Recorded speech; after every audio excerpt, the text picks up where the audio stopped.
Takže čau, já jsem Dave a vítám vás u mého dalšího videa. Tentokrát to je zase tutoriál, ale ukážeme si, jak mám tady ten zaměřovač a tak, jak ho upravit. Půjdete do nápověda a možnosti, nastavení hry a tady máte všechny typy výchozí. To je tady ten ještě starý takhle, že když máte a když na někoho zamíříte, tak ho budete tak červená.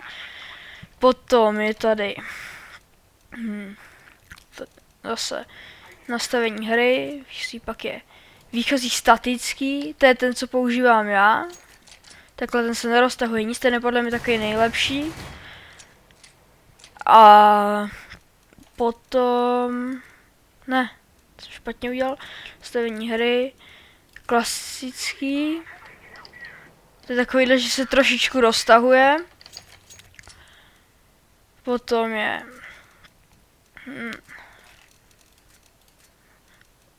klasický dynamický.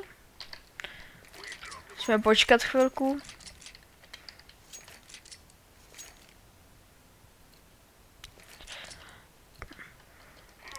Tak tady, že ten se prostě takhle roztahuje, to je ten takový.